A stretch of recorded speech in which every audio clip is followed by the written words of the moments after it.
squad will end about 3:30. Folks, when this squad ends, Chuck Gardner graciously is going to have a sit-down conversation with anybody that would like to stay. It is free for you to go in there and sit and listen.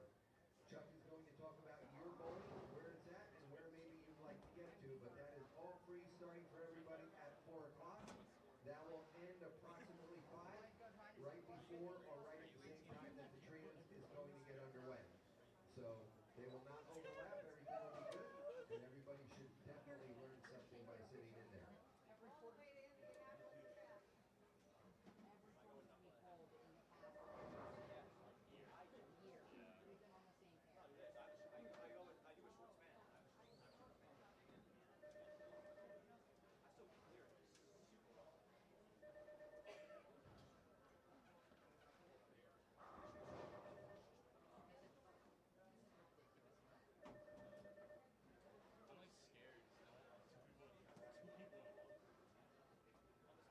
No, they're probably not playing last week. Like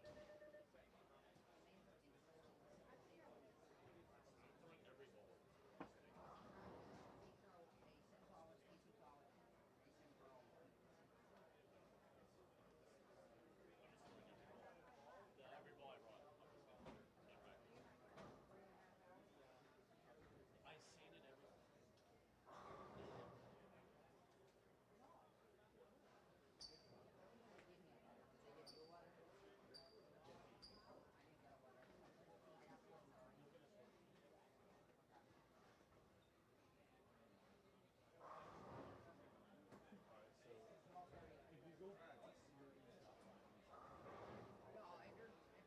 Okay, everyone.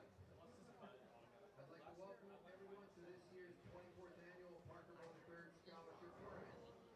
Before we get into this year's competition, I would like to take this opportunity to thank a few of the following people for making this year's event possible. First and foremost, the Brunswick Corporation. Their continued support throughout every year that we've had this tournament, this is our 24th year, has made this tournament grow and allowed all of us to come together under better circumstances out on the lanes, and hopefully that's going to benefit you in your scholarship opportunities. Bill Rollback of Manchester Accounting Services, Chris Forey and Buddy's Pro Shop.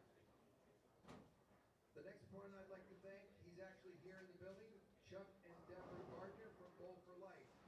They will be donating a total of $2,500 in scholarships. We will pick 2 lucky drawers, bowlers from each of the qualifying squads. We had 2 winners earlier. There will be 2 that will come from this squad right before you get underway. Each youth bowler will receive $250 in scholarship money just for entering the squad. And please, look out on the masking units, all of the additional sponsors that you see out there. They have all graciously put in to make this event what it is and what it has grown to. Neil and Nicole Feingold, as well as Charles Anderson, the owner of Halloween, and the entire staff for helping hosting the event. Matt Hillary from the PJBT, no, you're fine. The entire staff, Danny Weisman, and Billy Gaffney, and their help promoting the tournament throughout the event and throughout the ring events. Thank you very much. I know a lot of kids, so it's a little tough. To the volunteers, thanks for taking their time out of their holiday weekend to spend with all of us. Tom, Maria, Larry, Robin, Madison, Susan, Justin, Brandon, Cindy, and of course my wife Leslie. We can't thank them enough for being a part of this great weekend. Like I mentioned earlier, Chuck Gardner is here with Bowl for Life and the Brunswick Youth Experience. He's also here with Phil Brylow from 10 on the Deck, who will be providing all of the live stream. Please make sure that you share that with your friends and family at home if they would like to watch. To go on to Justin Bohn YouTube and click on the live streaming, and they can watch the event as it takes place. A big thank you to Justin for being truly the social king for this event and handling every entry, all the processing. Folks, I can tell you right now, there's a lot of time and effort that goes behind the scenes, and he has made a lot of that possible. So, Justin, thank you once again. Yeah, you went like minus 200. And last, folks, certainly but not least, my wife Leslie. You know, I get the glamour of standing here behind a microphone for 5 or 7 minutes. Well, she has done all of the hard work behind the scenes. Everything that you see out on the lanes, the tournament itself, the time frame, all of the things that you see inside the raffle there. Dear, once again, and on behalf of all of us, thank you very, very much for allowing this and making this all happen.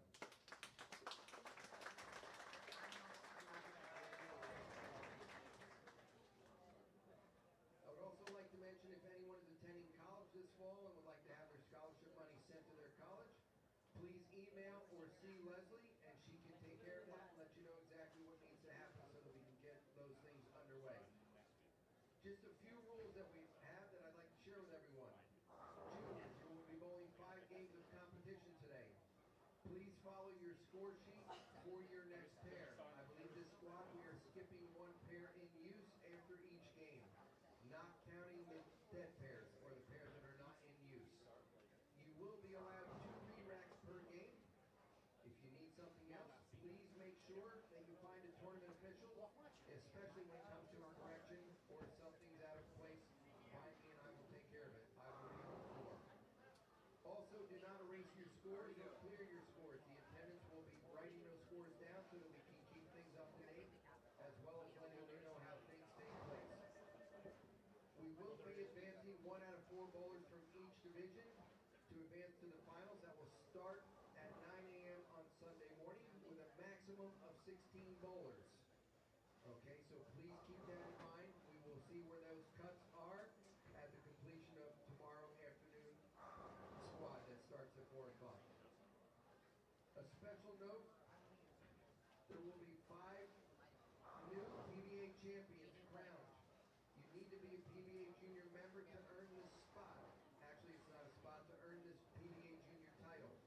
So like I had mentioned earlier, if it's something that you're interested in, if you would like to stand tall, it's not only in the boys and the girls division, but it is also in the U12 division that we've created this year. So please make sure that you sign up to become a PBA junior member. In the past 23 years, we have awarded in excess of $225,000 in scholarship money, and after this year, it will certainly put us over that $250,000 mark.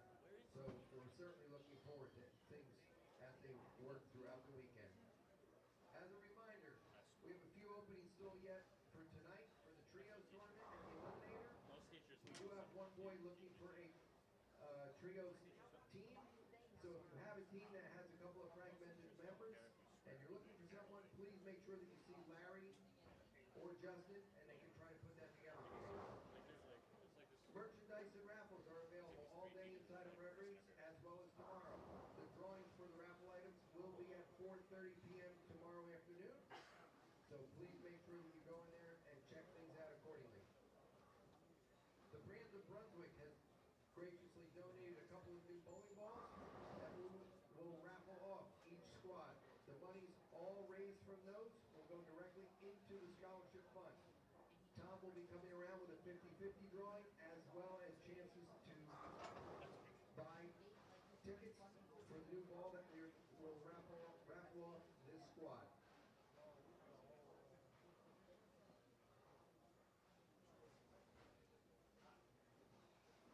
Earlier we had a past champion. I don't know if he's still bowling this squad. If he is, please, Brayden Cassidy, the 2021 champion. We'd like to recognize him.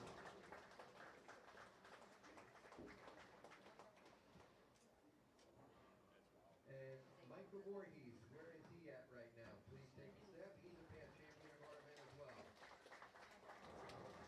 So, like I said earlier, if you want to watch this weekend's event, please go to YouTube and search Justin Bohn, and please click on the live feed as you can watch everything as it culminates right in front of us.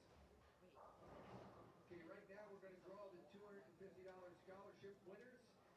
Chuck Gardner is standing here right in front of the desk. He's going to draw our first winner.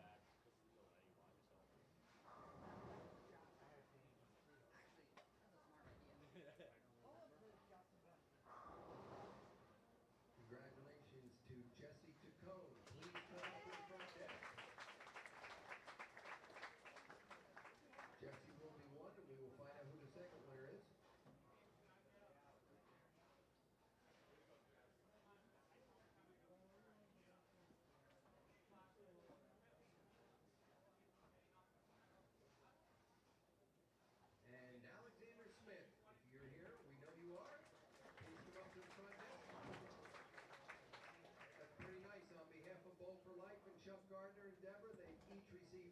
without throwing a bowling ball. So let's get a picture of them.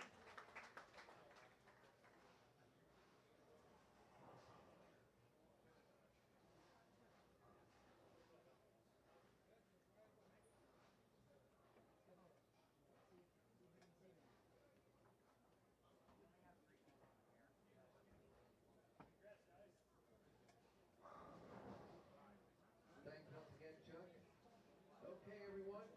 If you can hit the red console on your scoring monitor, your lanes will come on. You will get 10 minutes of practice, and then we will hold everybody up and start from there.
So our bowlers have about 5 minutes of practice remaining here on the 12:30 squad. Squad number 2 of 5 overall for this 24th annual Parker Bohn III Scholarship Tournament. Good afternoon, everyone on the East Coast. Good morning still for those of you in Chicago and to the west. As we have 5 games of qualifying across 10 lanes for all these young players as they work their way to try to qualify for Sunday's bracketed match play double elimination finals, as we will crown champions in 5 divisions on Sunday, along with awarding, well, let's be honest, a butt ton of scholarship money going on this event, between some of the money from the entry fees and a lot of the money from our sponsors and our fundraisers here at the Parker Bohn III Scholarship Tournament. There will be some hefty prize checks heading towards these players' smart accounts for those that finish in the top portion of the event. I'm $2 Phil Brylow, bringing you through the weekend here. This is the final qualifying squad for today. Tonight's action, you'll see beginning at 5 p.m. Eastern Time, will be the always fun PB3 Eliminator, and then a trios tournament, mixed trios tournament using Baker format, which is always a blast to be a part of. And then tomorrow we'll have 3 qualifying squads, 9 a.m., 12:30 p.m., and 4 p.m. before we get to our match play action on Sunday. We'll let these players finish their practice, and we'll give you some player introductions once it's complete.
Good bowling. And there you go with the announcements from our tournament host, Parker Bohn III. We are underway.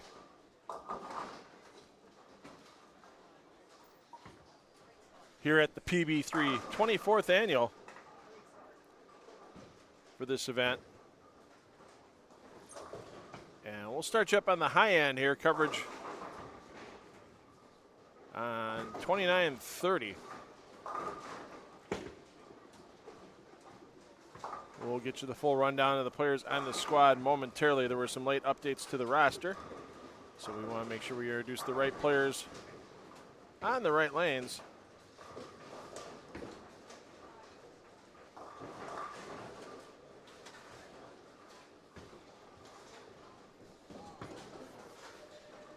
Bowlers are attacking a 44-foot specially designed pattern thanks to Kegel Bowling and John Janowitz for designing that pattern. About 28 mils in the pattern, where most of the players will be playing. Right around the track area on each side, it's about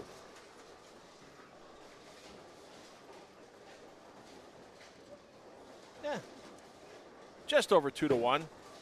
You get all the way to the outside few boards of the lane compared to the oil in the middle, it's about 4 to 1, but it's relatively flat between first board and seventh board, and that's when the crown starts to build in. So you're not going to see too many players trying to play outside. One would think there could be some success if players need to move outright early, but you're going to have to be exacting with it being flat on those boards outside the track. So I'd say no matter what the player or rev rate or ball speed, you're going to see most players on both sides of the lane, second arrow and inside for their targeting with a slight belly to the outside part of the lane. Once again, all competition taking place from all 5 divisions. Bowlers are mixed in with each other. In a lot of cases, they try to keep the bowlers in their age range grouping. So you see a lot of 18 and under girls with 18 and under girls, 15 and under girls with the 15 and under girls, and so on. But that's only for their starting pair. Obviously, as they move across, they're going to hit all kinds of different transition, depending on who they follow. And if you follow somebody in the 12 and under mixed division, carry down might be a little bit different, transition might be a little bit different than the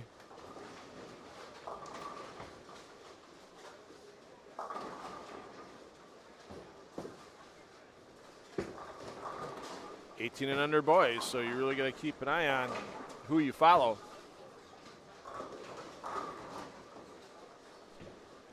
And if you're looking to follow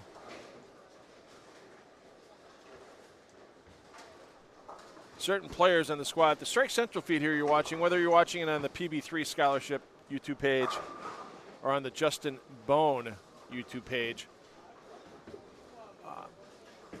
If you're on the Justin Bohn YouTube page and watching us, if you go to the description of the video underneath, open it up a little bit, and you'll see a link for the PB3 Scholarship Tournament YouTube page. Click on that link, right-click on it, to be honest, because that way you keep the Strike Central tab open. So we'll have special guests like Chuck Gardner and Brandon Bohn in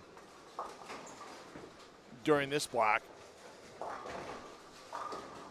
And then that second tab, when you open that, follow your favorite player as they bounce from pair to pair to pair. And it'll be easy for you to watch someone you're interested in on your squad as we get all the way through. We'll keep bouncing through our pairings here. Let's give you some score results. And your early leaders off our 9 a.m. squad on the 12 and under mixed division. Your leader is Joseph Aderam at a 163.4 average for his 5 games of qualifying. In the under 15 boys, your leader, Joshua Lamoureux, averaged 169 to lead that division. Under 15 girls, there were no bowlers on our 9 a.m. squad for that division. The under 18 boys, just 2 bowlers to the plus. Braden Maskley and Jaden Canto, both averaging over 200 at plus 57 for Maskley, plus 10 for Canto, and then a ways back, Matthew Kopla, minus 87, third on that squad out of 12 players. 1 and 4 advancing out of each division into the bracketed match play finals this weekend. And for the girls, Kaylee Germendig averaged 178.2 to take a slight advantage over Mackenzie Smolnick and Madison Lewis off of our 9 a.m. squad. So once again, 1 and 4 players out of each division will advance into the bracketed match play. There will be a maximum of 16 players advancing into a bracket in each age group. So let's say there's 100 boys bowling. Obviously, we're not going to be taking 118 and under boys bowling. Obviously, we won't be taking 25 players into a bracket. We'll just be taking the top 16, and then positions 17 to 25 would simply just get a scholarship award for their bowling.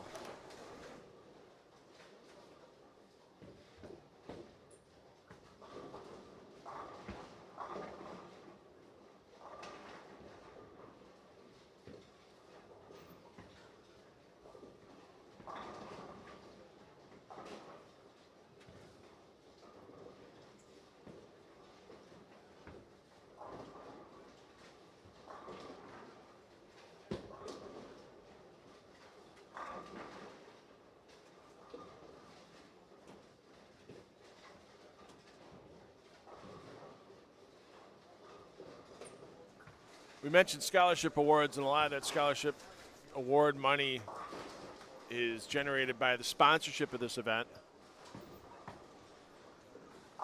including sponsors such as Brunswick, Bowl for Life, Tom Russo Photography, Rev Rates, and Bohn's Elite Training here inside of Howell Lanes, Buddy's Pro Shop, the Storm Youth Championships, Manchester Accounting, Rita's Ice Cream, and the PBA and PBA Junior programs. Great that this is a PBA Junior affiliate event, and if a bowler is a PBA Junior member and wins their respective age group and gender division for the tournament, they will receive credit for a PBA Junior regional win. So that's always neat, because then when you show up at a PBA Junior tournament in the future, you always get that champion's banner hanging out on the masking units and lets everyone know that you've taken down the title in a PBA Junior event.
So if you're watching us on the Justin Bohn YouTube channel or the PB3 Scholarship Tournament YouTube channel in the Strike Central feed, thanks for watching.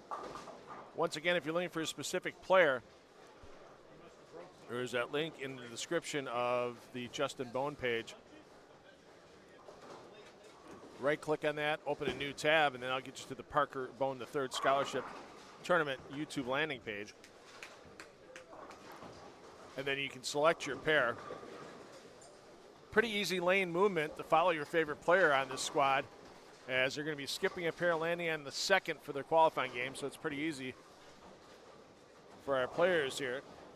Right now our players on 21 and 22, they'll move to 25 and 26, so basically all you have to do is just keep clicking one set of lanes over on your YouTube feed,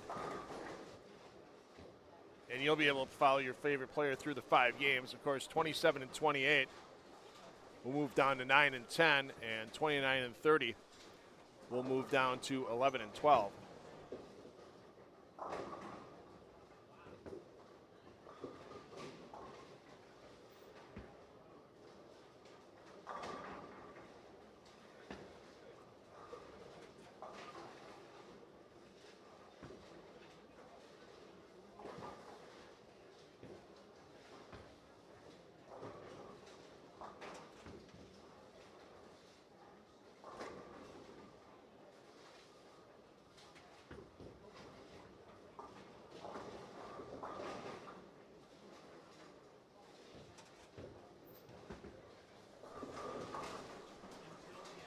So 22 lanes in play, the 26 on this side of Howell Lanes.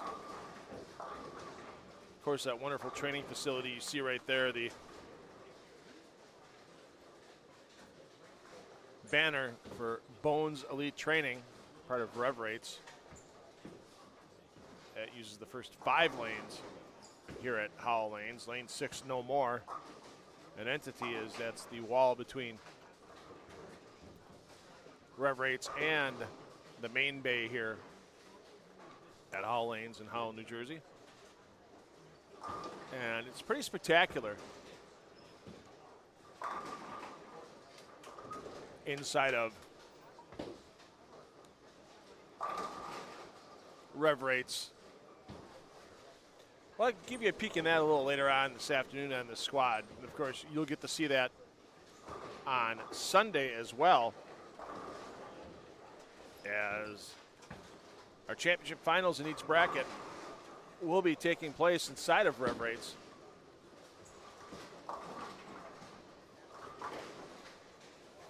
We'll start off with our under 12 mixed final. Then it'll take us into our 15 and under boys and girls finals, and our final division to wrap up will be our under 18 boys and under 18 girls.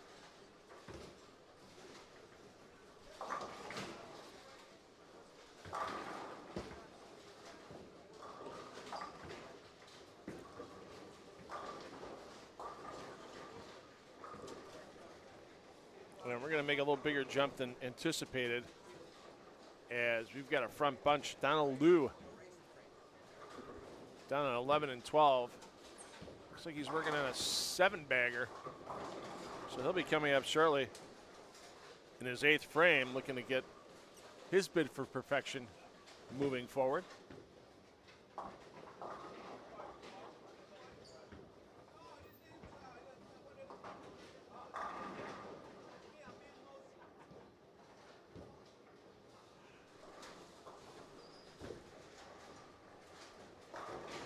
So we'll wait for Donald to step up on the lanes, as 9 o'clock this morning, didn't see anything even close to perfection. 3 and 4 baggers are hard to come by on this pattern all morning long. And definitely the first time I've seen a front 7 out here this morning. And there you see coming into your picture on the middle of your screen, getting ready to step up on lane 11, is Donald Liu. Oh, pardon me, Donald Wu. I apologize. Didn't have my roster in front of me. Tried reading the back of the jersey, and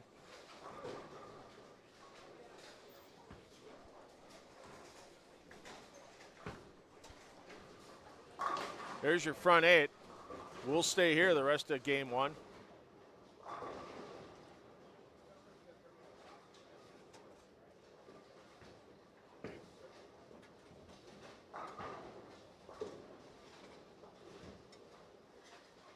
So once again, if you're looking for your favorite player, every lane all weekend long is live streamed on the Parker Bohn III Scholarship Tournament page.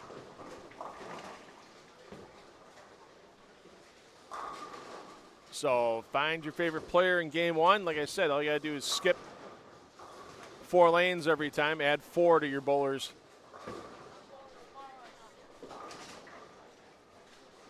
Last lane bowled on, and then I'll get you to the next pair they'll bowl on, except 27 and 28 go to 9 and 10, and 29 and 30 roll back down to 11 and 12 as 5 games of qualifying are necessary to complete your qualifying effort here at the PB3.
I'm always rooting for perfection in the booth.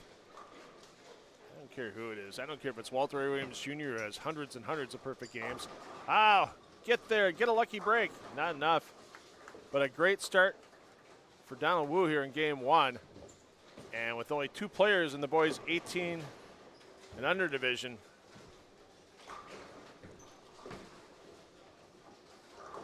ooh, open frame. One would think by just filling frames the rest of the way, Wu should be able to advance to Sunday's bracket and match play, but kids make those spares. You never know when they're going to come back to bite you in the backside. So our first game of this 5-game qualifying block now in the books. And we'll be back with game 2 of this Parker Bohn III Scholarship Tournament. 12:30 p.m. qualifying squad.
bowling is a beautiful thing. Just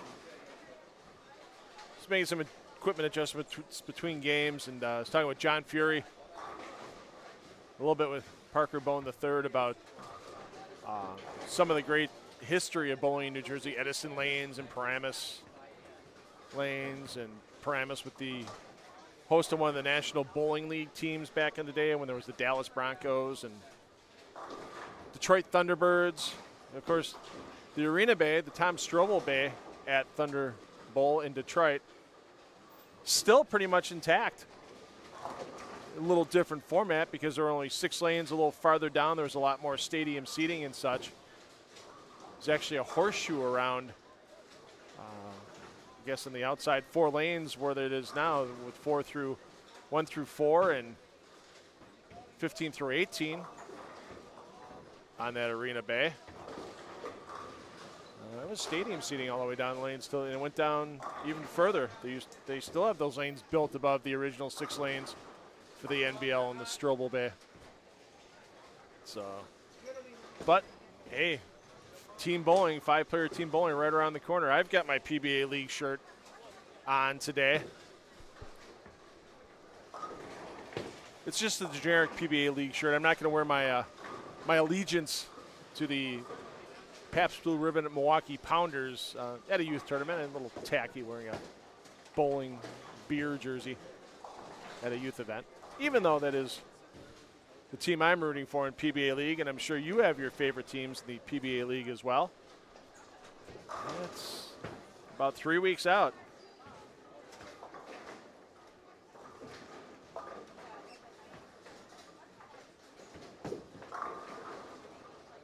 Ten teams enter. Can anyone take down the Portland Lumberjacks, 3-time defending Elias Cup champions in the PBA Elite League?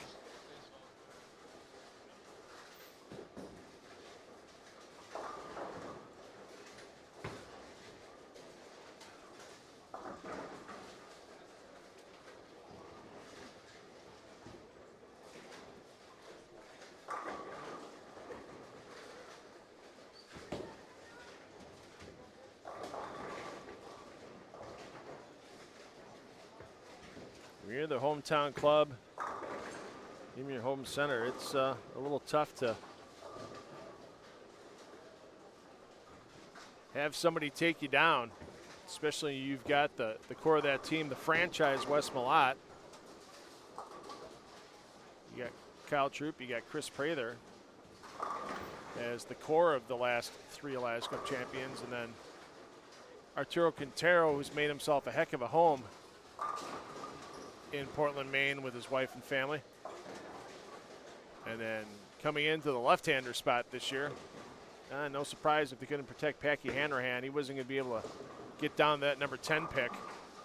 But Graham Fa was there, and owner Charlie Mitchell, team manager Tim Mack wasted no time picking up Fa. That's a quality pickup for Bayside Bowl. Even though they've leveled the lanes at Bayside, I don't know how many of the managers knew. I'm sure word got around that some of the advantages that players may have had on some of the pairs in the past, especially on the left side, no longer really there. I mean, the side that they're going to bowl the qualifying rounds on for the PBA League on Saturday, September 23rd. We know it's going to hook more than the new side where they'll have the TV shows, so we'll have to see. And seating real important this year for those 10 teams.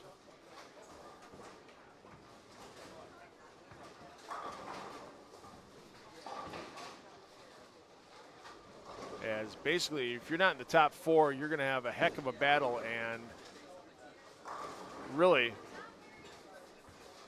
you could bowl one game and be done on TV. At least if you're in the top 4.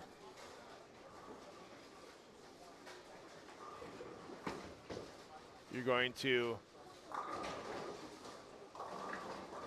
have a chance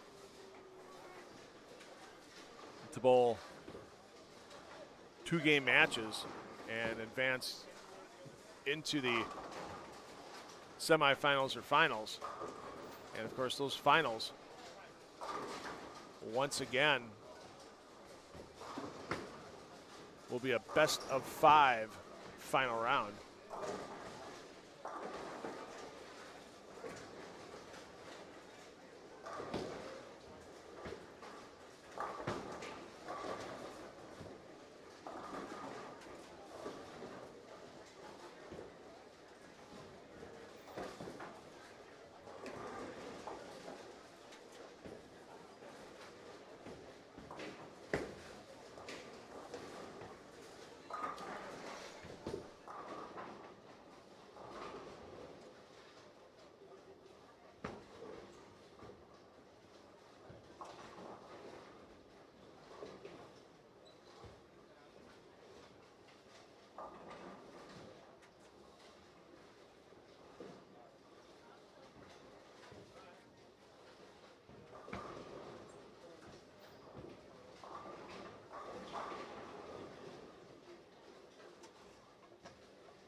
So game 3,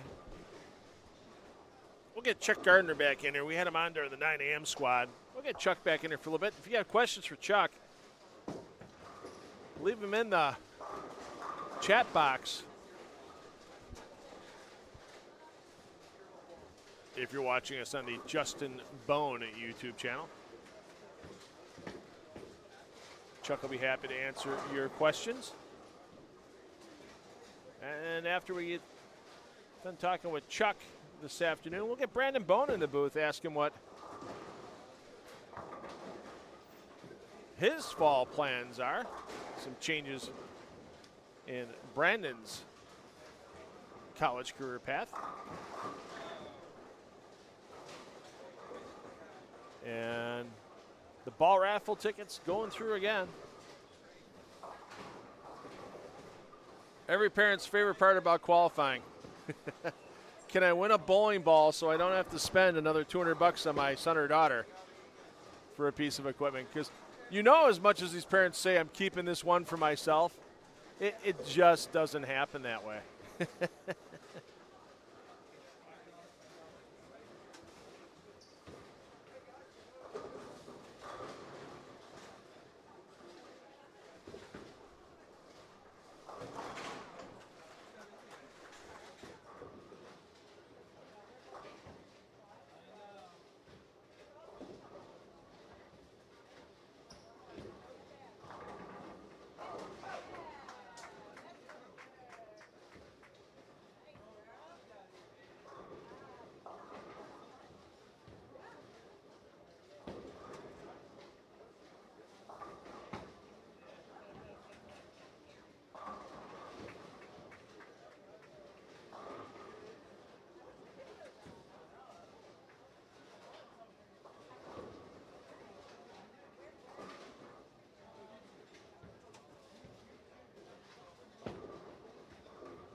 So let's quickly get down to lane 17, 18, as we're going to see young players stepping up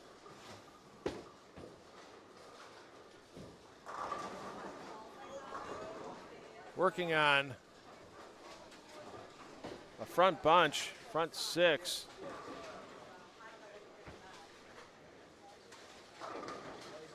And a 4-9. Wants that streak to end. Yikes. Not a good way to do it.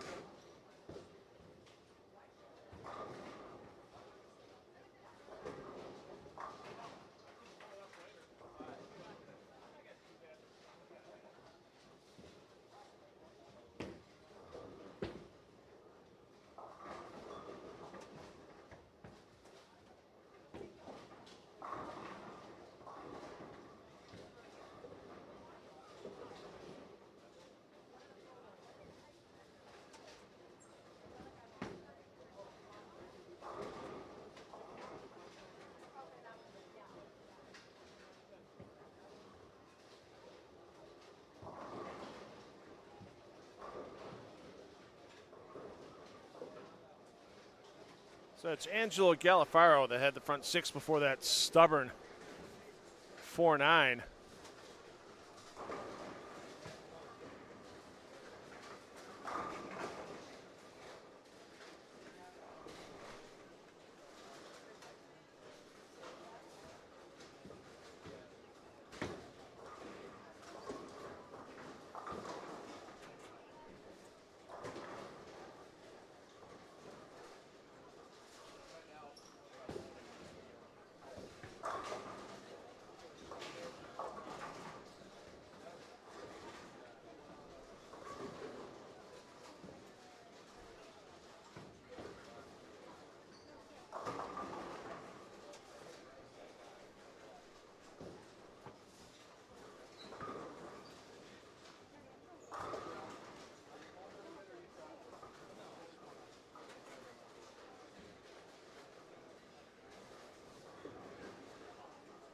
So we mentioned the 1800 boys, and you saw Donald Wu with a big run early.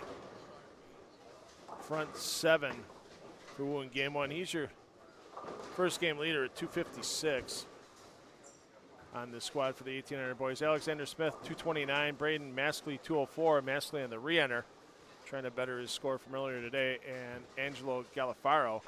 Well, you can't get the Century Award this game. You can't go from 200 to 300, but you can still get a game in the 260s with a quality finish.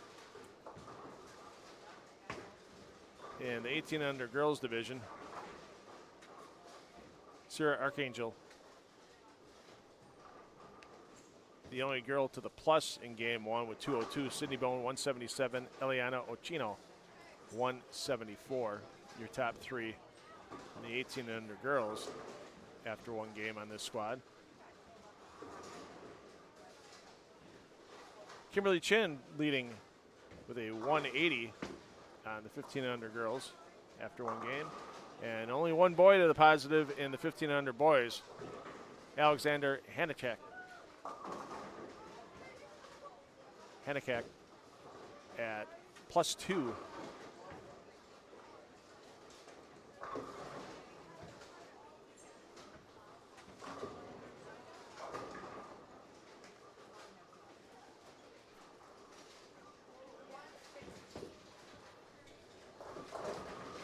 As we wind up game 2, like I said, we'll get Chuck Garner in here to talk a little bit more about Bowl for Life in game 3.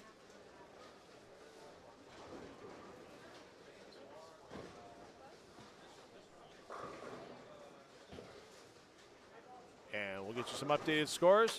If you have any questions for Chuck, just leave them in the chat. I'm sure he'll be more than happy to answer them. Coming up, 24th Annual Parker Bohn III Scholarship Tournament, 12:30 p.m. squad, last qualifying squad today. 3 squads tomorrow, 9 a.m., 12:30 p.m., and 4 p.m. Eastern, your start time for those qualifying squads tomorrow. And after we're done with this 12:30 squad, it's not the end of the action here from Howell Lanes, as we have the always fun PB3 Eliminator and Trios Sweeper coming up. That coverage starts at 5 p.m.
joining us in the booth once again. If you missed him on the 9 o'clock squad, I promised you he'd be back game 3 of the 12:30 squad, and we got him. Chuck Gardner from Bowl for Life and the Brunswick Youth Experience. And we talked a lot about the Brunswick Youth Experience at 9 o'clock, so if you missed that, go back, watch the archive of the Strike Central feed when you get a chance later on. Let's talk a little bit about Bowl for Life. Yeah. I mean, that is your heart's passion project along with Brunswick Youth Experience, but you've had Bowl for Life going for a little bit longer, and it's a different outreach outlook than the Brunswick Youth Experience actually is. Why don't you go into a little detail for people that have maybe just have seen the logos out there and really don't know what Bowl for Life's about? Let them know what it's about.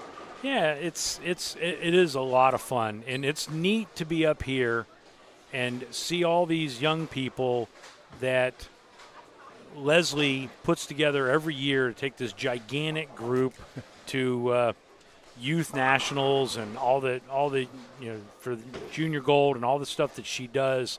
So many of these kids are wearing the same shirt, and this shirt is actually designed by my daughter-in-law. Really? Yeah, my daughter-in-law designs the shirt for him every year. It's this red, white, and blue shirt. Young man on the left lane right there just threw it with that shirt on. Let's get over here. There's Here we Matthew. go. Young Matthew, the young lefty, he's got the design shirt that Tiffany does. That she does it every year for him, designs a new shirt. And, they wear whatever ball brand they would like to support and advertise. It doesn't matter. But right on that front chest is the Bowl for Life logo. And I think that's super cool that they do these jerseys every year for these kids, and they look like a gigantic team. Yeah. Leslie sends us a picture every year when they get ready to go on the floor. I mean, it's like 100 kids. Yeah, I was gonna say I think one year when it was in one of the years it was in Indianapolis recently, it was like 40 teams of 4 players on a team. It's just insane to get the logistics and everything out there. And it's not just players from New York, New Jersey. It's players from California. Oh, yeah. It's players from Indiana. It's players from Texas. Yep. It's so amazing cool how she networks. Yes. Everything. Well, that's Leslie, man. She is she's very social and networks like crazy, and she's so efficient. Like even if you walk in the little room there, where I have the stress balls on my table, she comes up with this little tray and this little basket. And she goes, "It'll look nice if we do it." And I'm like, everybody in the world's going to know that Leslie decided that, not Chuck Gardner. Bowl for Life is it started out as a little tournament kind of deal where we were trying to educate kids from the Carolinas. It started out as a Carolinas thing. Teach them about college bowling, team bowling, and we created these teams, and then they would bowl, and they would bowl Baker tournaments. And it was just a lot of fun, and we awarded a decent amount of scholarship money and had some fun with it. But we just felt like we wanted to do more, and so we basically turned the Bowl for Life Foundation into a scholarship foundation. 90% of the scholarships are given away based on an essay. We have amazing sponsors, and each of the high-level sponsors has their own essay that they sponsor. Like right now, we have the Bowlify one going on right now. Then next month, we have one from Ace Mitchell going on, and Storms. Actually, Leanne just was on and gave away the Storm scholarships with us, and her essay was super cool that she wanted to do, and it was picture yourself being inducted in the Hall of Fame. Write your acceptance speech. Oh my God, the acceptance speeches from these young people was beyond crazy how good they were, and so we are going to surpass $500,000 given away in scholarships this year.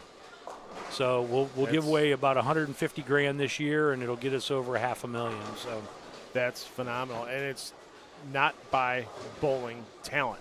No, you're involved in the sport, bowlers apply for it, but it's not off of. You don't have to be a 230 average on a PBA type condition player to win these scholarships, and it's so cool. And I've seen players over here. You've done contests. You did a contest during the pandemic with make your video. Yeah. About and make your most creative video. And now there's kids that are getting. I see more and more kids that are covering their bowling careers on YouTube or on Facebook and that type of thing. And a couple of them sprung off that video challenge you guys gave everybody. For I hope so. Yeah. I hope so, because it was just cool. fun. And you know, we support a lot of youth tournaments around the country. We're giving away $2,500 in scholarships here this weekend. So every squad, we're going to give away $500 every squad, and it's random. Yeah, it's a random draw. You go into this pick thing, and it picks them. Yeah, and it doesn't matter what you average. And by the way, we gave them the scholarships before they ever threw the first ball. Yeah. So, you know, I think it's important. You know, tournaments are awesome. I love tournaments. Right. I love tournament bowling. I love everything about tournament bowling. But there's plenty of that. But how about what I like to do is I like to give scholarships to good kids. I like to give scholarships to someone that may not win a bunch of money in tournaments, right? Right. So I think it's important that if you're good to your community, if you're a good person, you're creative, you can write a neat essay. I think that's really important too, right? Because I think it's crazy that we think in our society that we don't have to, we have to admire all these people with all this talent, right? It's what we do. It's our society. We admire NFL players. We admire actors and actresses and NBA players and PBA players. We admire them for their talent. But what about admiring people for just being great humans, just being good people? So I think there's this, you know, I'm not trying to change the world or do anything ridiculous like that. I just want people to have an opportunity to get scholarship money and pay for college. Listen, it's hard. Right. It's hard to pay for college. You know, you have children that have to go to college, and heck, Parker, next year, Parker and Leslie will have 3 children in college at the same time. Yep. 3 of them. Yeah. Crazy. Yeah, exactly. And even thank God for bowling. Right. Obviously. Yeah. You know, their young people have done pretty darn well. Yeah. So financially, it's helped, right? But imagine if you're trying to send your child to college and you don't have that. Right. And the nice part, it was with the change of USBC rules a couple of years back, is that if someone decides that they want to go to a trade or technical school, somebody might not want to deal with the ins and outs of books, but they love working on engines and that type of thing. I know there's a young man that used to bowl my youth stuff back in Wisconsin that went to a diesel mechanics school. You know how much tools cost? A lot. You work on cars for how many years now, Chuck? Yeah. And he could get the tools he needed with the scholarship funds. Yeah. It was great. That's a route he couldn't have taken with his family without the scholarships he earned from bowling. And then, I mean, books are one thing. Tools are an entire another story. Sure. And he was able to buy his tools, and he was able to buy all the equipment he needed to graduate from diesel mechanic school. That's awesome. And you know what? And he's coming out of that mechanic school, and he's making $80,000 a year. It's beautiful. Without a lot of student loan debt. It's great. So it's nice that it doesn't have to be, you know, your son or daughter doesn't have to be a psychologist or the next doctor or a social worker or a mathematician. There's other options with college and schooling they can use, post-secondary education, with those scholarship funds they earn, where if they want to do, like I said, be a diesel mechanic or go into other things, as long as they're certified by states and that type of thing, that scholarship money can be used for that too. So that's another awesome part that, you know, USBC, as much as some people want to jump on them in bowling situations, that they made a really good decision with changing it up a little bit where it doesn't have to be the big college to go to. That's cool. And kids can move on and do their thing, so it's pretty awesome. I'm looking at the sponsors that you get. Oh, we're so lucky. For Bowl for Life. It's industry-wide support. There's no brand fighting. There's none of this, none of that. You've got, as you mentioned, Leanne Barrett from Storm, Leanne Barrett Hulsenberg from Storm. You've got innovative. Well, that's your. I'm sorry. I saw innovative bowling solutions and bowling solutions, but your bowling solutions, innovative bowling solutions, they do a lot with the sport. I Am Bowling, they give a lot back to you guys. Boy, you know, and there's so many levels. Yeah, there's and the neat part about the sponsorships is that there's so many levels. Nobody has to give thousands of dollars support. You know, it's great. Bud Moore, we all know that. You know, Bud Moore Lanes. We all know Bill Moore is pretty well off.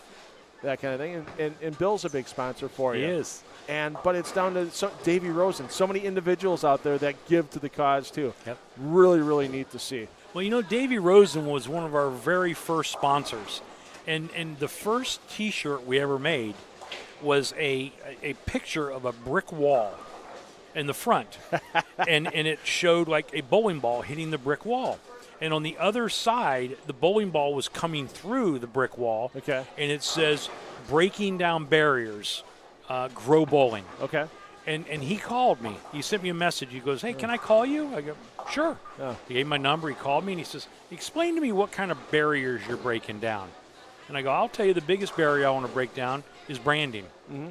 I want to break down branding Yeah. because, you know, youth bowling, to me, is not about branding or specific brands. Yeah. Youth bowling is about the kids. And to me, bowling is about the people that bowl. Yep. I work for Brunswick. I get it. Been there many years. I love Brunswick. They treat me unbelievable. But I will tell you that one of my first conversations when we were starting this foundation was with Brunswick. And I said, hey, listen, I think I need the help of the entire industry to make this work. If we're going to make a difference in kids' lives, we can't give away a few $1,000s a year and make a real difference in people's lives. Yeah. So we're going to need help from the other brands. And I want to make sure you're okay with this. I'm an employee of Brunswick, and I love my job, and I love you guys, but I want to make sure you're okay with it. And they go, we'll support it 100%. Yeah. And we want you to get the other brands involved. We want you to, and it's interesting, the first jersey company that was involved was Logo Infusion. And I remember having that conversation with Ken. I said, Ken, I need the other jersey companies involved. He goes, of course you do. Yeah. Of course you do. Nobody will ever be more involved than we are. Right. Right. But we're going to support you. So, you know, we have High Five, and we have Bullify, and we have Florida. Coolwick. Yeah. Oh, my God, I've drawn a blank. I'm sorry, Gerald and Cliff, if you're listening. Yeah, As you said, I know. the list is that long and trying to run. I mean, there's 5 different levels of sponsorship you have out there, and it's just amazing. Every page is full. You got to scroll down to see more. And I mean, it seems like once the ball got rolling with yourself and Deb, it just kept rolling and kept rolling. And everybody, you know, it's like the snowball going downhill. It just picks up everything, gets bigger, bigger, bigger. So you gave it that initial push, and everybody's just jumped on board. It's so cool to see. It's been beautiful. And I think, you know, we could run tournaments, right? Yeah. We could run tournaments. And I think it's wonderful that people run tournaments. But I didn't want to give the parents back their own money. Yeah. Right? Right. Like, that's what we do when we run tournaments. Yeah. They're putting an entry fee in, and now we go out and get some sponsors and we get some help. Right. So we get to give them more than they put in. Yeah. Which is awesome. Right. But I wanted to raise the money. It was like this thing. I felt I wanted to go out and knock on the doors myself. I wanted to raise the money. I wanted to sell T-shirts and sell jerseys and sell hats and hoodies and to raise money. Yeah. So what we do, and I've had a few people challenge us over the years and tell me that you can't do what I do. I said, but you don't understand. You don't know anybody's financial position, right? So what we do is every dollar we raise, every dollar, not one penny, doesn't go back to a youth for scholarships. Every dollar. So if we sell a T-shirt for $15, that whole $15 goes back to the youth. Right. Okay? We sell a hoodie. The entire amount of that hoodie goes back to the youth. Deb and I pay for the products. That's part of our contribution. Right. We pay for the products. We pay for everything to run this foundation. We pay for all the mailing. We pay for everything we do. When we fly to an event, we pay for it. Yep. Bowl for Life doesn't pay for it. Bowl for Life, and we have people ask us all the time, hey, can you sponsor our event? Can you sponsor this?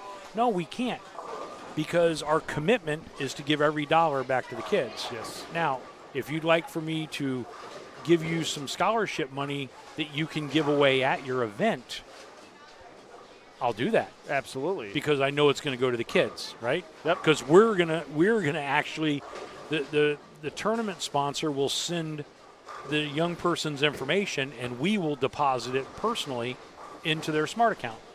That's how we do it. Yeah. We don't give tournaments, like we didn't bring $2,500 and give it to Parker. Right. We'll get all the stuff. Not that we're worried about that in any way by anybody. Right. But we want to make sure that the money goes directly to the kids, and every dollar. Yep. And the tournament we did in April in Wisconsin, you were there for it, and Bowl for Life graciously donated $2,500, and Deb put up my mistake on the form. And as you said, we fill out the form. We get it, we send it back, and then you guys threw that money in the smart account for the kids. So it was great because we had a tournament in Wisconsin where we kind of use the Rule 400 to our advantage. It's great kids get scholarship money, but every once in a while, especially getting ready for junior gold and stuff, hey, buy mom and dad a tank of gas or get yourself new bowling shoes or whatever. So we use that Visa gift card rule where you can go up to $500. So some kids got scholarship money from Bowl for Life. They got a gift card to go buy something before junior gold. They had great awards that we were able to give out, bowling balls and tote bags from Brunswick that you helped facilitate with John Brewster and everybody there. And yeah, it was just a little bit of everything for the kids, and you just see the excitement. The towels from High Five, that High were Five awesome. print up yeah.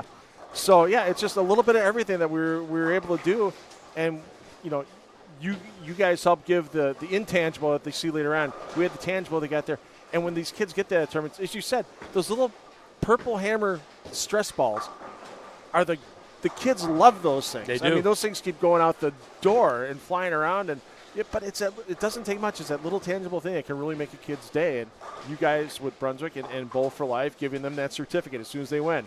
They might not have that scholarship money, but they have that certificate right there. It says, hey, you just won $250 today. And they get to take that home and put it on their dresser or frame it and put it on the wall. It's pretty darn cool to get that tangible along with it for going on down the road. We got a front bunch down here, Chuck, down on 17, 18. Front 8? Front 8. I'm trying to find the bowler, and I'm trying to find the bowler at started 9B, and I don't see him in this. I'm checking the standings, and I don't see him here. I don't think it's a young lady. It looks like it's paired with the boys on it. And, yeah, I'm not catching. I'll have to check with Justin on that. But hopefully we'll get a name on a jersey when he steps up in the 9th frame. We had Donald Wu in game 1. He had the front 8 He had at the least, front right? 8, and then he 4-9. Did he? Yeah. What? Oh, no, he had a 3-6. We had a front 6 last game, and then that was the 4-9 for Angelo. And now, we've got a player here. Oh, that's a whole. You know what? It's somebody screwing around, I bet. I think that's a blind. I see an average up above the B. I think somebody got us. I think somebody got us, Chuck. Oh, they got us. Well, someone also has 279 going, or 270 something going. Yeah. Bowler C over there in 1920 with the I Am Bowling banner. Another one of those two-handed players taken down 10 in the 10th, and 266. Is that Michael Voris? I think that was Voris. Yeah, I think you're correct on that. I think that might be Michael Voris. Yeah. So, the scores are starting to pick up a little bit here for some of the players on this.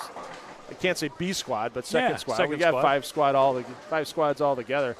I start using too many letters. I don't want to confuse the people at home. Well, Sarah Archangel is bowled 2-0-2-0 the first two. So on the ladies' side. Yeah. Yeah, the pattern seems to be playing pretty fair left to right, and you got it. Kids make your spares is the key of the day, because it doesn't seem like it's overly tough, even with a little lower ratio in the middle, that 2-to-1 ratio, for the kids to get to the pocket. It's just a matter of, I'm seeing a lot of 3-6 combos when they miss on the speed a little bit, but then they also miss the spare. They only get one of the 2 pins on the spare. Yeah, that's the key, dude. Yeah. That's the key. What do you do when you do coaching at all? How much of the time do you work on spares with players? I'm actually, my clinic that I'm doing this afternoon at 4 o'clock. Right. I I think, and it's in my clinic that I'm doing this afternoon, Yeah. that I believe firmly that 40% of your practice time should be focused on spare shooting. Yeah. And spare shooting is even more important than 40%. Yeah. But if you give your practice session 40% of the time on spare shooting, your spare game is going to get better. And listen, your brain has to be able to be good at math to understand that spares are as important as strikes. Yep. They just are. And I was talking to a young guy, Brendan. He won a scholarship this morning, first thing. Brendan, good-looking kid, 16 years old. Oh, I can't remember his last name. I'm drawing a blank. Him here. He's bowling this squad too, I think. Not Braden. Braden Massley? No, that's not it. Is it Braden? Might be Braden. I see a Brighton Boyce. I see a Braden Cassidy. Braden Cassidy. Braden Cassidy. That's who Oh, it yeah, is. there he is. Yeah, he's bowling this squad too. Yep. So, yeah. So Braden Cassidy, he won scholarship this morning for $250, and we were talking over there, and he was explaining to me that he made the final advancers round at Junior Gold this year, and he missed one single pin the entire event. Wow. And he only missed 2 makeables throughout the entire event. And there was a girl sitting there and a couple other kids, and I said, I've said this for 25 years. If you make all your makeables in qualifying at Junior Gold, you're making the advancers round every time. And when I hear young people say, I didn't match up, or I didn't strike enough, or I didn't this enough, to me those are excuses. Mm-hmm. They're excuses. Yeah. So filling frames when the lanes are hard, even though they're difficult here, yeah, filling frames is going to get you in the cut. Right. You don't need 6 and 7 baggers to make the cut. You need to fill frames. Yep. Exactly. I remember talking to Ryan Simonelli one time, and I was busy with this is back in the extra frame days, and talking to Simonelli. I go, yeah, I don't have a lot of time to practice nowadays. I said, I'm on the road a lot. And when I'm at home, I'm bowling a sport condition league. I said, I'm really glad I got a really, really good spare game. He goes, how good is that? I go, Ryan, I'm averaging 195, bowling 3 games a week on a sport shot. He goes, that's actually really respectable. He goes, because I know I can average he goes, I can average 225 on anything, house, China, flat, U.S. Open. And he goes, for a guy like that to say that, spares matter. Yeah. When that's the case, when it's a PBA pro of the level of Ryan Simonelli, even though he's old enough to be everybody's grandpa here now. Sorry, Ryan.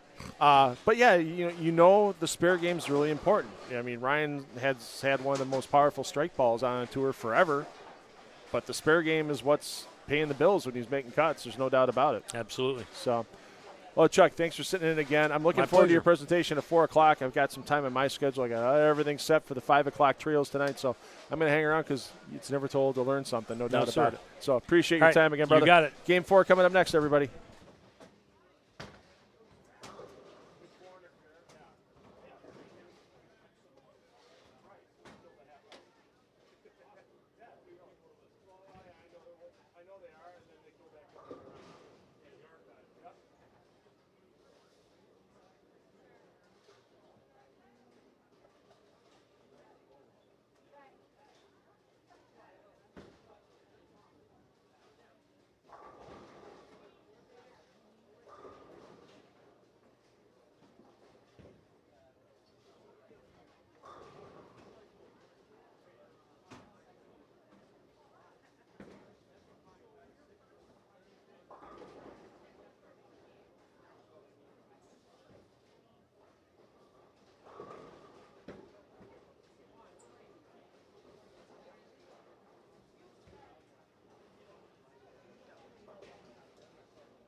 apologies, graphics department getting a little ahead of themselves with what game of qualifying we're in. This is actually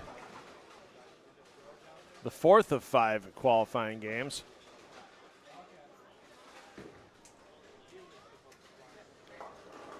We'll get you up to some action here with our young ladies. Majority of them are in the 18 and under girls division. We do have an entrant or two in the under 15 girls. And we'll get some score updates coming for you shortly. As we mentioned, scoring pace. Well, there's always one or two people that find a way to whack the heck out of them at a tournament, and then everybody else is kind of playing catch-up, especially in short blocks. We saw that on the under-18 boys division this morning with just 2 players to the plus early on. Have a few more than that this morning, this afternoon on our 2nd of 5 qualifying squads. We'll get you a 3-game scoring update when it comes out of the tournament office shortly. And in a little while, we'll also get a chance to talk to our namesake on this event, PB3. He'll be coming in sometime in the middle of game number 4. And if not in game 4, we'll definitely get him for a bit in game 5 before he'll have to leave for that presentation we're going to have for all the young players and their parents inside of Rev Rates. And speaking of Rev Rates, I'm telling you, talk about a beautiful training facility. Let's take you over right now. We got one of our cameras set up and ready to roll for Sunday as our championship finals will take place on lanes 1 through 4 inside of Rev Rates. Lane 5 for Rev Rates. String pins, so we won't be using that, but we'll talk to this man right here about why lane 5 is string pins, and this is Parker Bohn III. Parker, thanks for coming in for a little while with us. I'm sure the fans are enjoying this. And hi, Phil. we were just giving everybody a quick peek at Rev Rates before you snuck up on me. And yeah, 4 lanes of standard bowling, and then lane 5, string pins. Well, when we were fortunate to, let's say come up with the deal of trying to put a training center together, the first thing that we talked about is where does the odd lane go? They said, well, we'll leave it out in the bowling center. And I looked point blank at everybody in the meeting, and I go, why would we put an open lane or one lane out there? You're going to put leagues starting bluntly on lane 7. Right. Are you going to ever put an open bowler on lane 6? No. Wouldn't do that. Wouldn't so ever. You put the wall at lane 6. Now we have the availability to put the open bowler on lane 5 inside of Rev Rates because we have no leagues in there. Correct. But the unique thing about it was in the training center, and it's somewhat becoming the wave of the future. When I say that, folks, traditionalists out there want to see one-handed bowling. Well, two-handed bowling has really taken, a big wave in our sport if you've watched bowling over the last 15 to almost 20 years now. So it's changing the sport as we speak. And string pins, once again, are going to also change the sport. Right. So I wanted to put the uniqueness in it with the training center. We've got one lane. It'll never be a pair.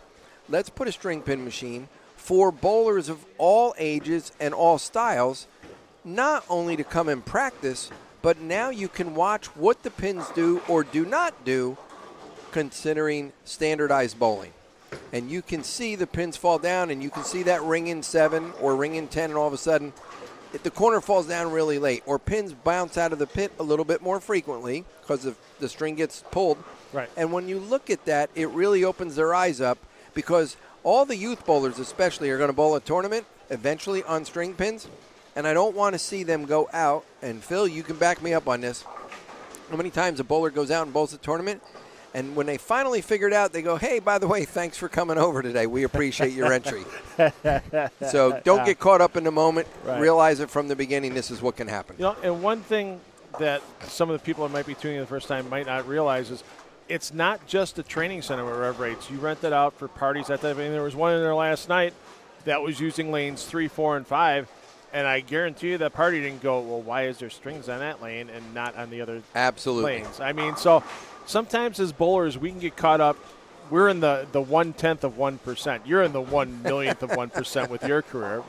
But we're in that part of it where you say you're a purist and that type of thing, and change is tough and that's not easy to take. But you're going with that change. And I know USBC just changed the rules for the string pins, the certificate to actually certify them. Right. Are you going to change that machine to those new specs, or are you just going to leave it the way it is? We're going to leave that machine the way it is right now. Our lanes are sanctioned. Yep. Okay. Our machines, the other 4 machines, are completely, compliant in every way, shape, or form. Yeah. But at the end of the day, that lane is by itself, so it will never be a pair. Okay. So we're not worried about that aspect of it. It's the fact of you getting realization by watching your ball go through the pins, what the pins do, like I said, or occasionally don't do, and then just soaking up the moment and go, okay, this is what I can use to my advantage, and this may not be to my advantage. Yeah, it's pretty interesting to see the wave that is starting to take place with string pins. I've heard that the Brylow facility in Jupiter, Florida, which has had some PBA events in the past, is going to be converted to all string pins. Mm-hmm. And so, how many years do you think it'll be until the PBA has an event on string pins? Do you think it'll happen sooner than later, or do you think it would be? I'm going to go with the assumption it's going to happen in less than 5 years. Okay. Okay, and it could be 3 years. Okay. Once they're out there, the formulation is behind it. It's a sanctioned facility. Even though the PBA is not necessarily worried one way or the other with that, I still believe that we're all on the same page, that we want things on the up and up and fair for everybody to be a part of. So when you look at that behind the scenes, I believe that it's very possible that you're going to see it within the next 3 years. When you talk about facilities like that, I know a gentleman that owns a bowling center up in Boston. He had taken all 50 lanes, all 50 machines out, and he put 50 lanes of string pin machine in there. So, this is a very fine facility. Yep. It's very well run, very well maintained. And he just said at the end of the day, you know what? If I'm going to change a couple of them, I'm changing them all out and all in. Yeah, and we've had that in the past, especially in areas on the East Coast where there used to be duck pin or candle pin to stay in business. They've converted lanes. There used to be dual houses. Yeah. And a lot of them converted to 10 pin after the lack of interest in the other part of the game kind of fell away. And now they're doing it where to keep the interest in the game and to keep their costs down on top of it. You don't have to pay as much to get somebody to go down there and untangle a couple of strings as you would to have somebody to get a wrench and take a ball wheel off and put a new one back on. Exactly. And that's part of it, too. Exactly. There's another PBA member that owns a bowling center just outside of Pittsburgh. He has a 16-lane facility, and he just actually changed his over the summer. He had taken out all 16 machines and put in 16 string pin machines. So I don't know, once again, whether he's compliant or not with USBC. Right. I don't get in the middle of that, but he said for him it was really a win-win situation. Yeah. And all of his bowlers are enjoying it. Yeah, and if you're all bowling on the same thing at the same time, like you said for a PBA tournament, you're all bowling on the same thing at the same time. Best man or best woman's going to win at that point in time. And especially with Jeff Rickles from the 11thframe.com blog had some video out there of Pat Sinello from Cubic AMF. Mm-hmm. Had machines at one of his centers that are fully compliant with the new USBC rules for string pins, and it didn't really look that much different than free fall pins. It's the research that USBC put into that apparently is spectacular from what the people have bowled on these particular certified machines have done, and I'm kind of looking forward to it to see when that happens. I may have to unretire and try it if it comes in that way by me. You're going to see if that string's going to be beneficial to Phil Brylow? Why not? Hey, last time I threw a bowling ball was last year in rev rates, so the ball test. I forgot to bring my bowling shoes this year. I was going to bring my bowling shoes and bowl again. So, bowling ball raffles up. Every parent's favorite part of qualifying. Yeah, there we go. Because they go, can I save $200 and not have to buy my son or daughter a new ball? Can I win it for $5? Well, we certainly hope so. And when we say that, all the money is going back into the scholarship forum.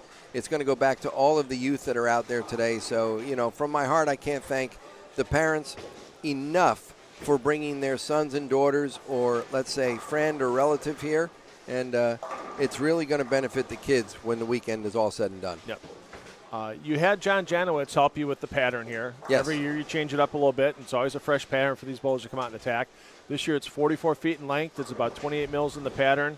4-1 if you go full inside to full outside, but it's pretty flat outside of 7, and then it gets that bump up. Roughly around 2-1 in the track area. Are you happy with the scoring pace you're seeing? Because you know a lot more of these players than I do. Mm-hmm. And, this morning on the first squad, there was only a couple of boys that were plus on the scoring pace. Is it what you were shooting for scoring pace-wise, or doesn't it really matter to you what scoring pace is? You know what? I want bowlers to come out and have a good time.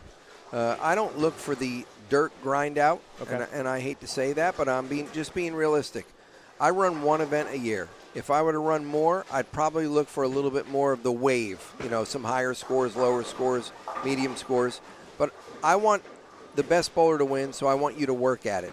If you get lined up and you make decent passes, should you be rewarded for it with a bunch in a row or 6? I believe this squad so far we've had 2 boys that have had the front 8. Yep. So there's certainly something to obtain score-wise out there. But as the lanes change, and that's why I use John Janowitz and I use their philosophy with what they're doing, with what we have available here at Howell Lanes, he put something out there that the lanes are certainly going to change. And you got to be willing to change with it. And if you do that, you stand up for the test. You have an opportunity to put a really good score or post a really good score. But at the same time, if you're not really aware of what's going on with the surroundings, it can come up and bite you, and that bad game or unfortunate game can show up. Yeah, and boy, talk about a heck of a rookie of year effort by John Janowitz getting outside the lane pattern design thing. Wow. Nobody really knew until April when he bowled the regional out west that John was going to take to the PBA Tour, PBA 50 Tour, and get his card. And wow, that's a year he's not going to forget anytime soon. Oh my God, no! It's really fun. Obviously, a fair amount of the players know and knew who John Janowitz was. Everybody respects him for his ability with what he can do with lane surfaces and lane patterns and running the machines themselves. But when we were talking early on in the season, literally a week before we went out for the Senior Masters, we were talking about guys that have their hat for potential player of the year. And, you got a half a dozen guys in there that you can throw their name in the hat. And I turned right around and I said, yeah, well, you guys better not forget about Janowitz. And they go, who? And I go, yeah, John Janowitz. And some knew, but some did not. Well, I'm going to tell you right now, folks, if they didn't know who John Janowitz was before the start of the season, they all know who he is now. And that's not to take anything away from Troy Lynn. Troy had an outstanding year, wholeheartedly. He was awarded, or it was mentioned the other night on Bowl.com, obviously. Troy getting PBA Senior Player of the Year, and I think that every guy out there acknowledges that and certainly will tip their hat to Troy for the season that he had. Yeah, absolutely. And for a guy that, has had a heck of a 20. He started with the Regional Players Invitational Championship out in Las Vegas. Yeah, which has nothing to do with it, right. The Senior Tour. But that was just the igniter. That's when he knew. And he thought to himself, and I saw it in a couple of interviews, he said, that's when I knew I could go out on the PBA 50 Tour full-time and do it and make that commitment. And it paid off. It's just amazing sometimes how that just one little spark, catching that one tournament at the right time, just makes everything accelerate and go into the stratosphere. And that definitely did it for Troy this year. Yeah, well, confidence can certainly breed success. And everybody wants to participate in the tournament. Only a select few really believe that they can win it. Yeah. They all want to win it, okay, but only a select few really believe that they can win it. But regardless whether you're in that upper echelon or down at the bottom, when you finally get to the winner's circle and you taste it, I'm going to tell you right now, you've done it once, you believe in yourself, I can do that again. And Troy certainly, he's the guy that certainly stood up to that this year by winning, like you said, that regional invitational, the senior side of it earlier in the season, and it just propelled him into a magnificent season out on the Senior Tour. Yeah. And your PBA season not over yet. A little later, about 3 weeks from now, PBA League, Portland, Maine. Yeah. The great atmosphere there. You and the Waco Wonders again. Johnny Petraglia, Hall of Famer, your team manager still. He's been your team manager every season, if I remember correctly. Yeah. You started with back when it was the Brooklyn Styles. Exactly. And you've got a great lineup. Jason Sterner's had a solid 2023. BJ Moore, for a part-time player on tour, one of the best part-time players. He's a silent wonder. Yeah. I mean, my goodness. Unbelievable what he can do with a bowling ball. Yeah, Ryan Simonelli, you've been friends with him for years, and I still remember back in 2015 when you guys made the Roth-Holman doubles show. You qualified in Milwaukee and just made that great run the last day of match play to get into the show in Indianapolis area, and then a new pickup with Frank Snodgrass. Yeah. So yeah, the quiet guy. You know, here we go, the unknown player. Although players know about him out on tour, he's not really the household name, but he's a guy that really works hard at his game. A guy that's not afraid to dig in and let me say, give it his all on the lanes. And I think that's what Johnny was looking at when it came down to his final pick for what he wanted or what he felt was going to be right for the team. And let's just hope that we have the greatest team chemistry out there, that we can put it all together and really, I'll say, come out from nowhere to come on top of any of the other teams that are there. Yeah, and qualifying once again this year important. In some past years it's just been you get seeded from your previous year's finish. When there were only 8 teams, it was 1 through 8. You get seeded. This year, I've heard rumors it's head-to-head match play, Baker match play, round robin. I've heard I haven't seen anything set in stone yet, but definitely advantageous to finish in the top 4 because then you're going to avoid that first TV show and have the bowl 1-game matches to try to get into the bowling off with the top 3 or 4 teams. What's the outlook for qualifying when it comes to something like that? Where you got a new guy on your team, you've bowled in years past, you know Bayside Bowl. What's Johnny going to do to try to get you guys to gel together and get you in one of those top 2 spots and avoid a lot of the pitfalls that could happen with the TV shows? Well, I think we got to see where everybody fits in. You know, we know that the lanes are going to change. You know that the guys, somebody's going to see it early, somebody's going to see it in the mid-level, and certainly somebody's going to see it, or at least you hope somebody sees it at the end, if not the whole team. Yeah. That's what you're really hopeful for. But when we say that, you got to look at who's going to come on, you know, at the right time. And hopefully, as a team, and I'm going to look at Johnny now, because Johnny is our team captain, he's going to try to pick the best member of that team at that time to be that anchor guy. The guy that's going to get up there and be able to step up in the 10th regardless of what the game is doing, and hopefully post 2 strikes and then have a free opportunity to try something there in the fill ball. So it's really going to be awesome to watch it, how it all comes out. I believe that our team, like I said before, we have guys that work real hard, and the team chemistry has an opportunity to be there. We just have to go out there and get it. Yep. New event here tonight for your tournament. Always fun with the eliminator to start things off. However, yeah, that's going to be a blast. It's kind of like I think Tom Clark ripped that off from you for his Clash shows on the TV shows. You'll actually see a Clash October 1st with all the PBA LBC national winners. But then after that, trios event. Why the change to a trios event? You know, we talked about it amongst the tournament committee that we have here. Obviously, you know, myself, Leslie, and Larry, Jeremy, Justin. We talked about we wanted to change things up, spice them up a tiny bit, and it wasn't the doubles that really we wanted to see go away, but we wanted to add to it. And by making it a triples tournament, now you've got a 3-man team, and it's a 3-man team. We're going to bowl 6 games, all Baker games, and each bowler on the team is going to bowl the 10th frame twice. So to try to simplify it, you're going to be on the same pair, but being on the same pair, and Phil, let's just look at any team. Bowlers 1, 2, 3. Bowler 3, bowler 1, the first game is going to have to bowl the 10th frame on the opposite lane that they started on. Yep. And then they're going to have to bowl the very next game, the 10th frame, on the lane that they started on. So each bowler in the team is going to bowl the 10th frame on both lanes, and it really should be for a lot of fun. Yeah, it's going to be pretty neat because usually people think Baker competition, they think one lane, and you guys, thinking out of the box, are making the bowlers alternate lanes on the pair. So, yeah, they're not just getting camped in on one lane and opening up the shot, that kind of thing. There's 3 other people from the other team they're going to have to deal with, along with the rotation of their lineup. So if you have a hot hand, you can't keep the hot hand in the 10th frame spot. They're going to be moving one game. They're going to be moving in the 2-5-8 spot. The next game they'll be in the 3-5-9 spot or 3-6-9 spot before they get back in that 1-4-7-10. So it's cool with the rotation. I'm looking forward to seeing that tonight, and I know there's going to be a lot of people watching on as well. Well, we hope so. We're trying to make it easy so it's not confusing. You know, you're going to stay on the same pair, so you're not really going to have to cross the center. But just get on your pair, get comfortable. We want to make it as good for the kids as possible, and also the parents and any spectators in the back. Yeah, and that way they don't have to move around. Right, and then for those of you that will be watching online tonight, watching the live streams, Once again, as we have all tournament long, we're going to have every pair of lanes covered. So just talk to your bowler, find out what pair they're starting on, and then you can open up that feed on the Parker Bohn III Scholarship Tournament page. We'll have the main feed with me doing commentary on the Justin Bohn page, so keep both tabs open. I'm sure once the trios gets going, we'll sneak Parker back in the booth, and we'll get some other people in there as well as the night goes on. Appreciate your time, sir. Thanks for bringing me back out here again. Well, thanks. We appreciate you. It's fun to come. It's fun to spotlight some events and take the time to do it.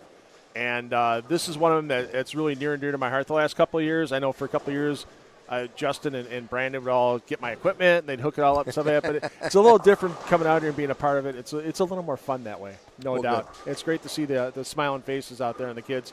Even if they don't bowl the best block, they walk up to you and you just see the smile on the kid's face. You go, yeah, it's really darn cool. Well, it's good. It's good all the way around. All right, Game 5 coming up next, everybody. Thanks. Thanks, Phil.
Oh, some of these players are wasting no time here in their fifth and final qualifying game. Still got some players yet to make the move from the high end to the low end. But some players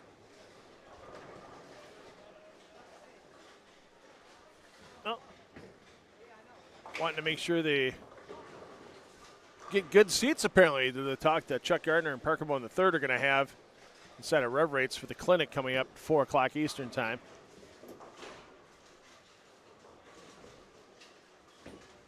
Some of these players I'm sure we'll see making another attempt at qualifying for Sunday's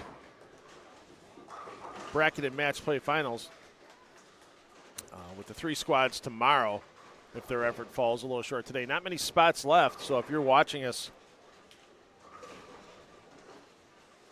and are looking to have you or your youth player come in and bowl tomorrow, I'd make that reservation sooner than later.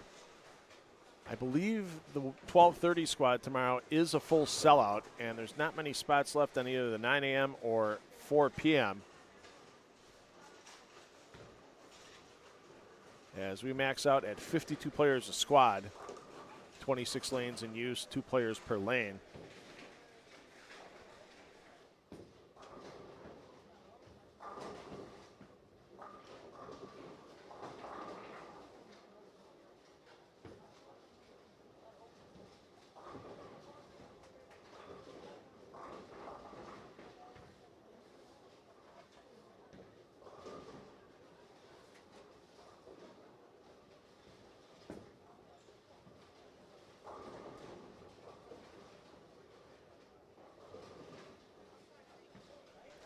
Just getting a chance to check out the chat on YouTube again. Sorry I didn't get a chance to do that a little earlier. Carlin, I hope you listened to Parker's tips about making spares. Always important. And like you said, focus about 40% of the practice session on spare making. Actually, it was Chuck Gardner that said that. But, hey, Chuck's known Parker for 3 decades now. At least. If not longer. Yeah, work on that spare game.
So updated day 1 qualifying results will be available after the squad's complete.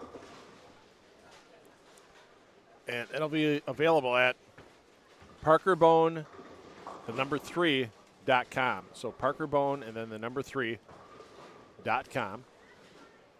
And right on that homepage, right in the middle of the page, you'll see the link to get the 2023 results. And shortly after this second qualifying squad is completed, you'll be able to see who's near the top of the leaderboard trying to advance to Sunday.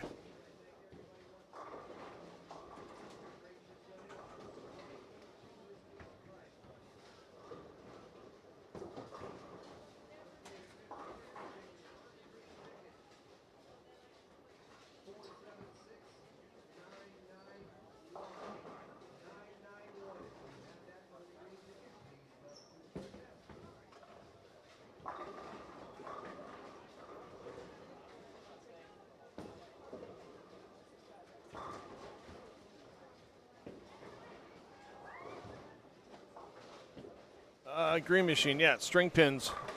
We were talking about that with Parker because lane 5 instead of rev rates. Well, they got the light shut off right now, but there you can see they've got the cool graphics running down lane 5 right now. Yeah, that lane is Brunswick's latest string pin setter. And as Parker said, you know, more and more bowling centers are going to end up going to string pins just because of the lower costs, not just on not having to have a trained mechanic. Those are becoming few and far between. But also just less parts, less wear and tear, less maintenance on those string pins. So you need to know how they're going to fall if you're going to be using more and more of them out there. And you know, I kind of agree with Parker that, you know, within 5 years, you will probably see a PBA tournament bowled on string pins. It may not happen for a lot of tournaments. I'm sure most PBA tournaments will still be at centers that have free fall pin setters.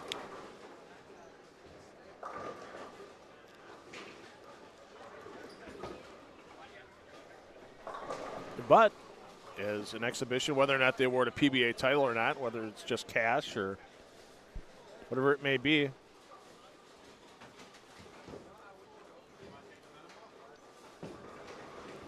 it wouldn't surprise me if within 5 years, yeah, we have a show on television, and it wouldn't surprise me if they went in depth on, you know, how string pin setters work and how they'll try to sell us. And it might be better for the sport in the long run. It's definitely better for the proprietors in the long run, because if proprietors can't afford to stay in business or they can't find the personnel to work on machines. And I'll tell you, it's not easy work. I did some work back in the day on 8270s, on AMF pin setters, and some of those spaces you have to crawl into. They're easy to crawl into when you're 25. They're not as easy to crawl into when you're 28, 30, or when you're 48, 58, 60 years old. Those spaces get a little tighter and your body's not as flexible. So, yeah, I can see more and more string pin setters happening.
So Amanda Morris on the front 6 comes up a little light.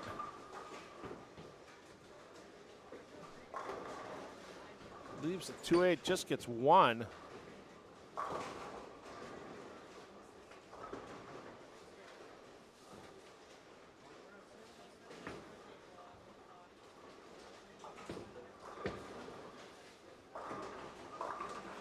Morris didn't have a great start to the day.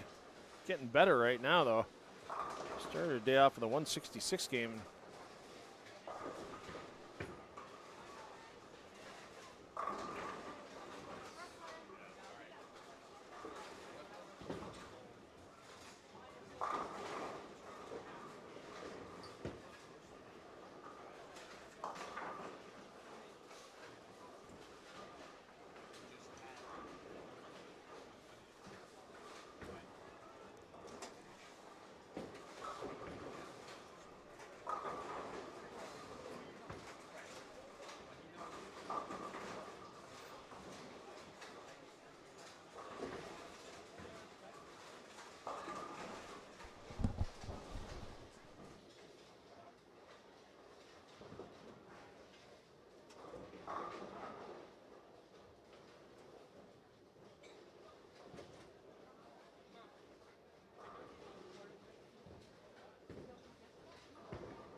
So once again, you'll get your full scoring update.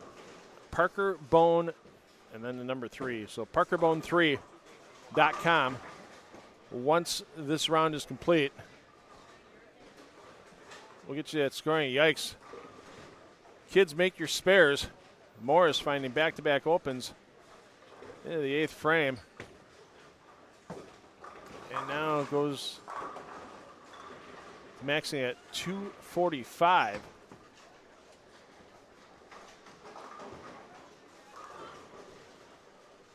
We'll stick with her through the completion of her game 5.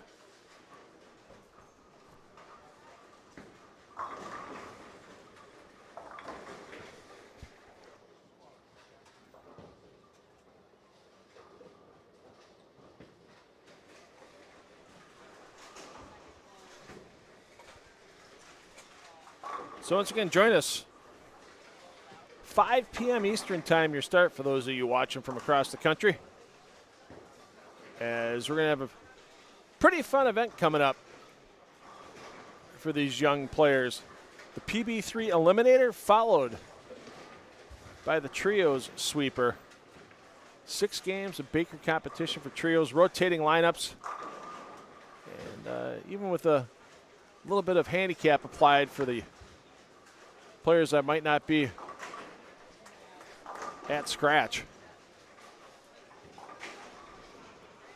Be fun watching some families bowl together that normally wouldn't be able to bowl together during the PB3, mainly because it's a singles event.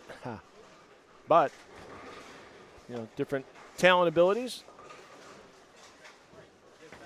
And there'll be a little bit of scholarship money up on the line for these young players in the trio sweeper as well.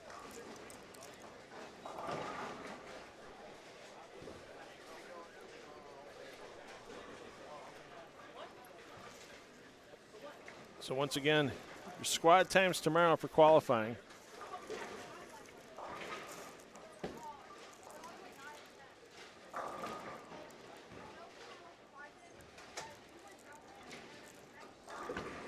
(9 a.m., 12:30 p.m., 4 p.m., your qualifying times.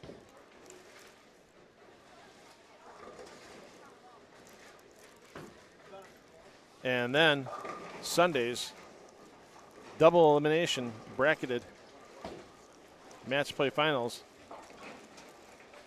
Those will start at 9 a.m. Eastern time until we crown our champions a little later on Sunday afternoon.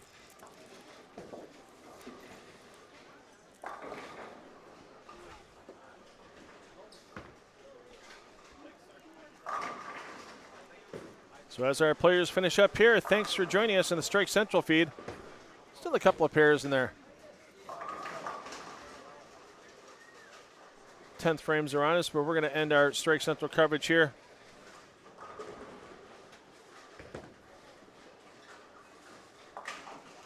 And if you're still fans and players that are finishing on lanes 9 and 10, you can always choose that feed on the Parker Bohn III Scholarship Tournament YouTube page and watch those young players finish their 5th game of qualifying. We'll see everybody back here at 5 p.m. Eastern from Hollow Lanes. I'm $2 Phil Brylow. Hey, parents, take the kids bowling because you know they're going to have fun for life. And 5 o'clock will be here soon. You know it. Make sure you join us for some fun and entertaining bowling action tonight.